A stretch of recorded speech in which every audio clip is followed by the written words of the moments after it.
ये कहानी एक कालू कौवे और उसकी पत्नी रानी कौवी की है। कालू कौवा बहुत ज्यादा ही गरीब था, जिस कारण उसकी पत्नी उससे हर समय लड़ाई करती थी। कालू जी, जब से आपसे मेरी शादी हुई है, मुझे एक पल की भी खुशी नहीं मिली। हम कितने गरीब हैं, हमारे पास तो भोजन भी नहीं है और हम कितनी मुश्किलों से भोजन जमा करते हैं। रानी, तुम ऐसा क्यों बोल रही हो? मैं अपने भाई से कुछ पैसे उधार ले लूंगा, उसके बाद मैं अपना एक नया घर भी खरीद लूंगा। फिर हमें इस किराए के घर से हमेशा के लिए छुटकारा मिल जाएगा। बस मैं कुछ नहीं जानती, मुझे जल्द से जल्द अपना नया घर चाहिए। आप मीनू चिड़िया को भी तो देखें, मीनू चिड़िया कितनी ज्यादा अमीर है। रानी, किसी दूसरे पर नजर रखने से अच्छा है कि हम अपने बारे में सोचें। मैं पूरा दिन मेहनत करता हूँ और फिर जाकर मुझे भोजन मिलता है। अगर तुम भी मेरे साथ भोजन ढूंढो तो हमारे हालात ठीक हो सकते हैं। बस कालू जी, ये तुम क्या कह रहे हो? मैं ऐसा कुछ नहीं करूँगी। मुझे कल के कल अपना नया घर चाहिए, वरना मैं अपने अंडे और अज्जू कौवे को लेकर अपने मायके चली जाऊंगी। रानी कौवी की बात सुनकर कालू कौवा बहुत ज्यादा परेशान हो जाता है और वे वहाँ से चला जाता है। मैं अब क्या करूं? मैं रानी कौवी के लिए नया घर कैसे खरीदूं? मेरे पास तो बिल्कुल भी पैसे नहीं हैं। ना जाने मेरा भाई मुझे पैसे उधार देगा या फिर नहीं। बस कालू कौवा यही सोच सोच कर बहुत ज्यादा ही परेशान हो रहा होता है कि अचानक कालू कौवे को दिल का अटैक हो जाता है और वे उसी समय मर जाता है। कुछ ही देर के बाद सब पक्षियों और रानी कौवे को भी पता चल जाता है कि कालू कौवे की मृत्यु हो गई है। कालू जी, आप मुझे इतनी मुश्किलों में छोड़कर कैसे जा सकते हैं? अब मेरा और इस छोटे से अंडे का क्या होगा? अगली सुबह हो जाती है। उल्लू सेठ रानी कौवी के पास आते हैं। रानी कौवी, कालू कौवे ने इस महीने का घर का किराया मुझे अभी तक नहीं दिया था और अब तो इसकी मृत्यु भी हो गई है और तुम खुद मुझे इस घर का किराया नहीं दे सकोगी। इसीलिए आज के आज तुम मेरा ये घर खाली कर दो। मुझे किसी और पक्षी को अपना ये घर किराए पर देना है। परंतु उल्लू सेठ, अगर आप मुझे इस घर से निकाल देंगे तो मैं अपने अंडे को लेकर कहाँ जाऊंगी? मेरा तो और कोई ठिकाना नहीं है। मैं कुछ नहीं जानता रानी कौवी, बस मेरा घर आज के आज खाली कर दो, वरना मैं अपना घर खाली कराना बहुत ही अच्छे से जानता हूँ। बस फिर रानी कौवी उदास होकर अपने अंडे और राजू कौवे को लेकर वहाँ से चली जाती है। दूसरी तरफ मीनू चिड़िया अमीर होने के साथ साथ बहुत ही ज्यादा अच्छी होती है। वे हर पक्षी की मदद भी करती थी और इनका बहुत ज्यादा ख्याल रखती थी। बस मैं आज बहुत ज्यादा ही खुश हूँ। अगर सोनू चिड़िया दूसरे जंगल ना गया होता तो वे भी मेरे साथ इस अंडे को देखकर बहुत ज्यादा ही खुश होता। वहीं दूसरी तरफ रानी कौवी बहुत ज्यादा परेशान होती है और वे कहती है, यहाँ तो बहुत ज्यादा गर्मी हो रही है, कहीं गर्मी के कारण मेरा ये अंडा खराब न हो जाए। अब मैं कहाँ जाऊँ? बस तभी वहाँ पर मीनू चिड़िया भी आ जाती है। रानी कौवी, ये लो मिठाई खाओ, मैंने एक अंडा दिया है। मैं बहुत ज्यादा खुश हूँ। परंतु रानी कौवी, तुम मुझे खुश नजर नहीं आ रही, आखिर क्या बात है? मीनू चिड़िया, तुम्हें तो पता है ना कि कालू जी के जाने के बाद मैं कितनी ज्यादा अकेली हो गई हूँ। और तो और उल्लू सेठ ने मुझे अपने घर से भी निकाल दिया है। ना जाने अब मैं कहाँ जाऊंगी। रानी कौवी, मेरे पास ही बस एक ही घर है। अगर मेरे पास कोई दूसरा घर होता तो मैं भी तुम्हें दे देती। नहीं मीनू चिड़िया, कोई बात नहीं, अब मेरे नसीब में यही लिखा था तो अब मैं क्या कर सकती हूँ। रानी कौवी, तुम बिल्कुल भी परेशान मत हो, मैं तुम्हारे लिए कुछ ना कुछ करती हूँ। ये कहकर मीनू चिड़िया वहाँ से चली जाती है। वैसे मीनू चिड़िया की बात सुनकर मुझे एक बहुत ही बढ़िया उपाय मिल गया है, जिससे मेरा ये अंडा खराब नहीं होगा।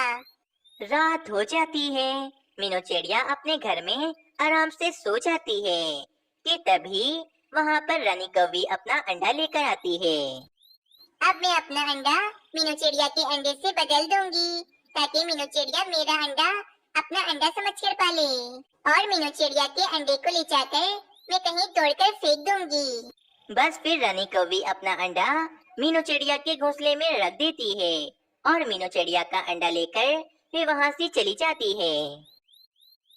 अगली सुबह हो जाती है। रानी कौवी एक पेड़ पर छोटा सा घोंसला बनाकर रहने लगती है। अब मीनू चिड़िया का ये अंडा यहीं पड़ा गर्मी में खराब हो जाएगा, और मेरे अंडे में से जब छोटा सा कौवा निकलेगा तो मैं मीनू चिड़िया से अपना छोटा कौवा ले लूंगी। वहीं मीनू चिड़िया रानी कौवी के अंडे को अपना अंडा समझकर इसकी बहुत ज्यादा अच्छे से देखभाल कर रही होती है। बस इसी तरह समय बीतता गया। 1 महीना गुजर जाता है। अरे वाह, मेरा ये अंडा हिल रहा है, मतलब बस इसमें से एक नन्ही सी चिड़िया निकलने ही वाली है।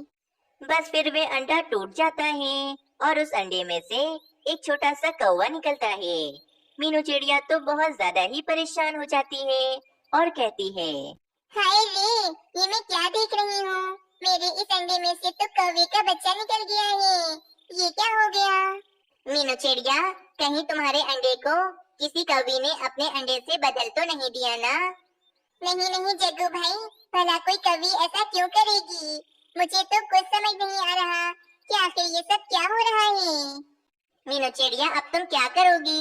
क्या तुम इस छोटे से कौवे को अभी भी पालोगी? हाँ जग्गू भाई, अब मैं इस छोटे से कौवे को पाल पोस कर बड़ा करूंगी। मेरे पास अब और कोई चारा नहीं है। वहीं दूसरी तरफ रानी कौवी के पास मीनू चिड़िया के अंडे में से भी एक मासूम सा नन्हा चिड़ा निकल जाता है। मम्मा मम्मा, मुझे भूख लगी है, मुझे भोजन खाना है।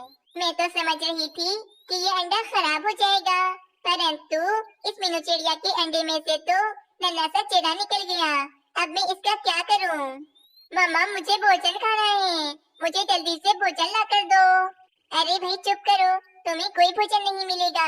अभी अंडे से बाहर निकले नहीं कि भोजन खाना है तुम्हें। बस रानी कौवी पूरा दिन मीनू चिड़िया के बेटे को भूखा रखती है, जिस कारण उस नन्हे से चिड़े की मौत हो जाती है। चलो अच्छा ही हुआ कि ये नन्हा सा चिड़ा मर गया, वरना मुझे इसके लिए भी भोजन ढूंढना पड़ता। चलो भाई, जल्दी से इस चिड़े की लाश को मैं जंगल से बाहर ले जाकर फेंक देती हूँ, ताकि मीनू चिड़िया को पता न चले। और फिर उसके बाद मैं मीनू चिड़िया के पास जाऊंगी और अपना छोटा सा कौवा उससे छीन लूंगी। ये कहकर रानी कौवी उस नन्हे से चिड़े को लेकर जंगल से बाहर फेंकने के लिए चली जाती है। चलो भाई, उस नन्हे से चिड़े को तो मैंने फेंक दिया। अब फौरन मैं मीनू चिड़िया के घर जाती हूँ और अपना छोटा सा कौवा उससे छीन लेती हूँ। ये कहकर रानी कौवी फौरन मीनू चिड़िया के घर पर चली जाती है। मीनू चिड़िया, कालू जी के मरने के बाद मैंने अपना अंडा तुम्हारे घर पर छोड़ दिया था कि इसका अच्छे से ख्याल रखोगी तुम। अब मैं अपने छोटे से कौवे को वापस लेने आई हूँ। रानी कौवी, तुमने मुझे धोखा दिया है। अब बताओ, मेरा अंडा कहाँ है? अरे नहीं नहीं मीनू चिड़िया, मैंने तुम्हारा कोई अंडा नहीं लिया है। मैं तो बस अपना अंडा तुम्हारे घोंसले में रख के गई थी। चलो भाई छोटे कौवे, अब मेरे साथ चलो तुम। ये कहकर रानी कौवी अपने छोटे से कौवे को अपने साथ ले जाती है। मीनू चिड़िया, मुझे तो इस रानी कौवी पर ही शक है। एक तो इसने अपना अंडा तुम्हारे घोंसले में छोड़ दिया और ऊपर से तुम्हारा अंडा भी उसी समय गायब हुआ। मुझे तो लगता है कि इस रानी कौवी ने ही तुम्हारा अंडा ले जाकर कहीं फेंक दिया होगा। हाँ चक्कू भाई, मुझे भी इस रानी कौवी पर शक है। इसने बड़ी चालाकी से मेरे अंडे से अपना अंडा बदल दिया और अब न जाने मेरा अंडा कहाँ होगा। वहाँ पर बुलबुल भी आ जाती है और बुलबुल कहती है, मीनू चिड़िया, जग्गू भाई जल्दी चलो, जंगल से बाहर एक चिड़िया का बच्चा मरा हुआ है। मीनू चिड़िया, कहीं वे छोटा सा बच्चा तुम्हारा तो नहीं? मुझे नहीं पता बुलबुल बहन, चलें हम वहीं चलकर देखते हैं। फिर बुलबुल मीनू चिड़िया और जग्गू को लेकर फौरन जंगल के बाहर चली जाती है। मीनू चिड़िया, क्या ये छोटा सा बच्चा तुम्हारा है और ये कैसे मर गया? रंगीन पक्षी, मुझे नहीं पता कि ये छोटा सा बच्चा मेरा है या फिर किसी और का, क्योंकि मेरा अंडा तो 1 महीने से गायब है। मीनू चिड़िया, हमारे जंगल में किसी भी चिड़िया का इतना छोटा बच्चा नहीं है।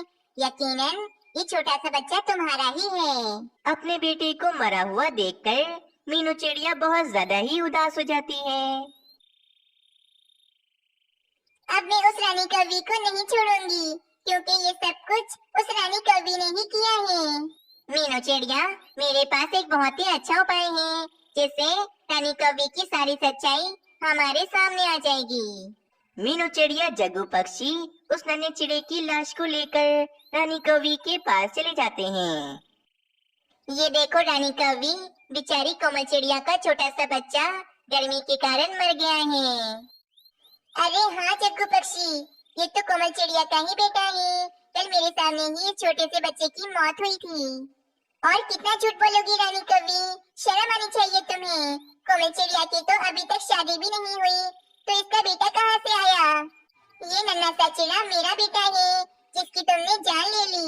अब मैं तुम्हें नहीं छोड़ूंगी। मम्मा, आप ये कैसे कर सकती हो? आपने मीनू आंटी के साथ कितना बुरा किया है। मुझे पता चल गया है कि मेरी मम्मा कितनी ज्यादा जालिम है। अरे नहीं राजू कवि, मैंने ये सब कुछ सिर्फ तुम्हारे लिए किया है। रानी कवि, अगर तुम मुझे अपने अंडे का ख्याल रखने का कह देती तो मैं अपने अंडे के साथ साथ तुम्हारे अंडे का भी ख्याल रख लेती, परंतु तुमने मेरे छोटे से बच्चे की जान ली है। मामा, बस अब मैं आपके साथ और नहीं रहूंगा क्योंकि आप एक कातिल हो। बस फिर वहाँ पर उल्लू सैनिक भी आ जाता है और वे रानी कवि को पकड़ कर ले जाता है। राजू कवि, तुम उदास मत हो, आज से मैं ही तुम्हारी मम्मा हूँ और आज से तुम मेरे साथ रहोगी। इस तरह मीनू चिड़िया राजू कवि को अपने साथ ले जाती है और उसका अच्छे से ख्याल रखती है। आप सबको ये कहानी कैसी लगी हमें कमेंट में जरूर बताएं और चैनल को जरूर सब्सक्राइब करें। कालू कौवा एक खेत में फसलों की कटाई करता था और इसकी पत्नी रानी कौवी स्कूल में बच्चों को पढ़ाती थी और इनका बेटा राजू कौवा पूरा दिन अपने घोंसले में बैठा बोर होता रहता था। जब कालू कौवा अपने काम से वापस आता तो वे अपने मोबाइल फोन में गेम खेलने लग जाता और रानी कौवी आराम करने लगती। राजू कौवे को तो अपने मम्मी पापा से बात करने का समय ही नहीं मिलता था। पापा पापा, मेरी बात सुने, इस मोबाइल फोन को छोड़ें, मेरे साथ जंगल की सैर करने के लिए चले, मेरा बहुत मन चाह रहा है। अरे नहीं भाई राजू कौवे, तुम्हें दिख नहीं रहा कि मैं अपने मोबाइल फोन में गेम खेल रहा हूँ? अब मुझे ज्यादा तंग मत करो वरना मैं गेम हार जाऊंगा। मम्मा मम्मा, आप दोनों अपने काम से इतनी देर से आते हैं और फिर मोबाइल फोन में लग जाते हैं और आप आराम करती रहती हो, मुझसे तो कोई बात भी नहीं करता है। राजू कौवे चुप करो, मुझे ज्यादा तंग मत करो, मैं बच्चों को पढ़ाकर बहुत ज्यादा थक गई हूँ, मुझे अब थोड़ा आराम करने दो। रानी कौवी की बात सुनकर राजू कौवा उदास हो जाता है। अगली सुबह कालू कौवा और रानी कौवी अपने अपने काम पर जा रहे होते हैं और राजू कौवा भी स्कूल जाने के लिए तैयार हो गया था। राजू कौवे चलो जल्दी चलो, आज मैं सब बच्चों का टेस्ट लूंगी। फिर रानी कौवी और राजू कौवा स्कूल चले जाते हैं और कालू कौवा खेत की तरफ चला जाता है। वहीं दूसरी तरफ मीनू चिड़िया और मानो चिड़ा बातें कर रहे होते हैं। मम्मा, मेरा दोस्त राजू कौवा वे बहुत ज्यादा उदास रहता है, आजकल वे किसी से भी बातें नहीं करता, बस हर समय वे अपने मम्मा पापा को ही याद करता रहता है। हाँ मानो चिड़ी, तुम्हारा दोस्त राजू कौवा अभी बहुत छोटा है और इसे अपने परिवार की अभी बहुत जरूरत है, परंतु कालू कौवा और रानी कौवी तो अपने काम से वापस लौटकर अपने मोबाइल फोन में लग जाते हैं और अपने बेटे को तो वे बिल्कुल भी समय नहीं देते हैं। मेरे पास भी तो मोबाइल फोन है, लेकिन मैं कभी उसका गलत यूज नहीं करती, सिर्फ जरूरत पे ही चलाती हूँ। हाँ मम्मा, लेकिन मेरे दोस्त के साथ ये बहुत गलत हो रहा है, मुझे तो अपने दोस्त पर बहुत तरस आता है। मानो चिड़ी, मैं सब समझ रही हूँ, तुम मुझे बातों में लगाकर स्कूल की छुट्टी नहीं कर सकते हो, तुम्हारे स्कूल का समय हो गया है, चलो भाई जल्दी से स्कूल चले जाओ। फिर मानो चिड़ा भी स्कूल चला जाता है। वैसे मेरा मानो चिड़ा एकदम ठीक कह रहा था, बेचारा राजू कौवा पूरा दिन उदास रहता है क्योंकि कालू कौवा और रानी कौवी इसे बिल्कुल भी समय नहीं देते हैं और न ही कभी इसे प्यार करते हैं। मैं आज ही कालू कौवे और रानी कौवी से जाकर बात करती हूँ। रात हो जाती है। कालू कौवा और रानी कौवी अपने अपने मोबाइल फोन में लगे हुए होते हैं और राजू कौवा उदास अकेले बैठा होता है कि वहाँ पर मीनू चिड़िया आ जाती है।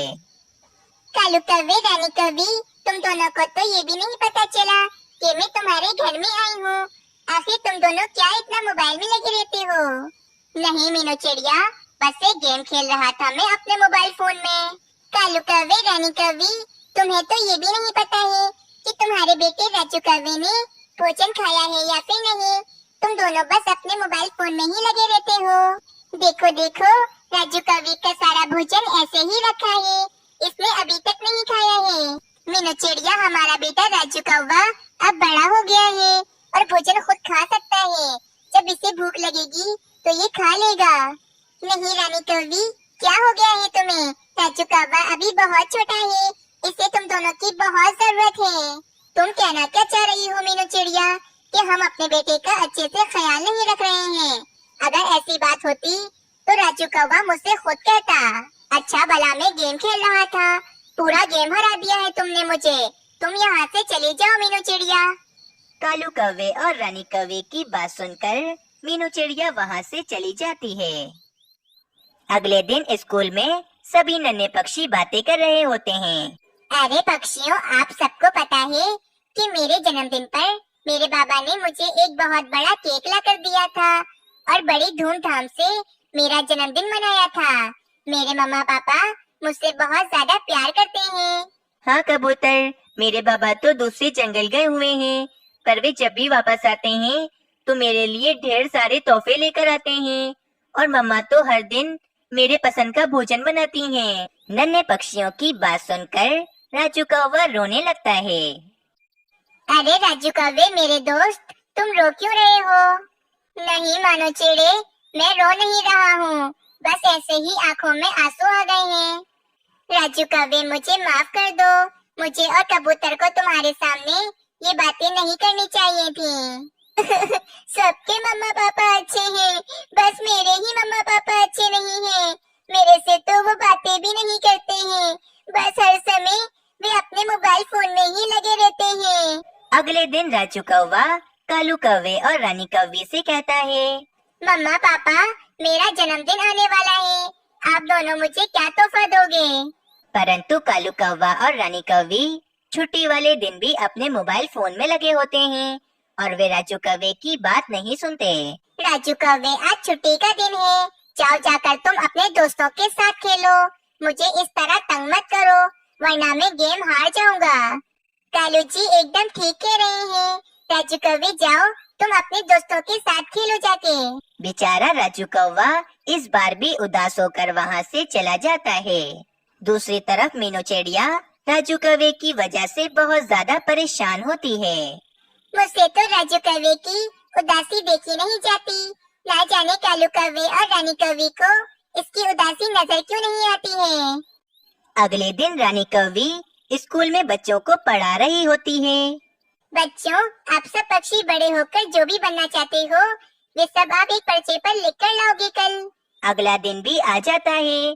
सब पक्षी बड़े होकर जो जो बनना चाहते थे वे अपने अपने पर्चों पर लिखकर ले आते हैं। नन्हे पक्षियों, आप सब शोर ना करें, मैं एक एक करके सबके पर्चे पढ़ती हूँ। रानी कौवी एक एक करके सब पक्षियों के पर्चे पढ़ रही होती है। कबूतर, तुमने लिखा है कि तुम बड़े होकर अपनी एक बड़ी सी मकई की फसल लगाओगे। टीचर, मुझे मकई बहुत पसंद है, इसीलिए मैंने सोच लिया है कि मैं बड़ा होकर अपनी एक मकई की फसल लगाऊंगा। फिर रानी कौवी सोनू चिड़िया का पर्चा पढ़ती है। सोनू चिड़िया, तुमने लिखा है कि तुम बड़ी होकर मेरी तरह एक टीचर बनोगी। वाह भाई, बहुत अच्छी बात है। फिर रानी कौवी मानो चिड़े का पर्चा पढ़ती है। मानो चिड़े, तुमने लिखा है कि तुम बड़े होकर जंगल के महाराज बनोगे। वाह भाई, ये भी अच्छी बात है।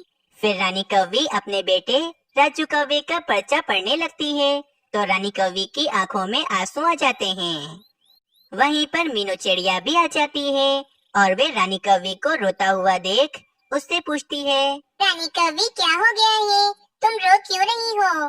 मीनू चिड़िया, जल्दी से कालू जी को बुला कर लाओ, वे खेत में काम कर रहे होंगे।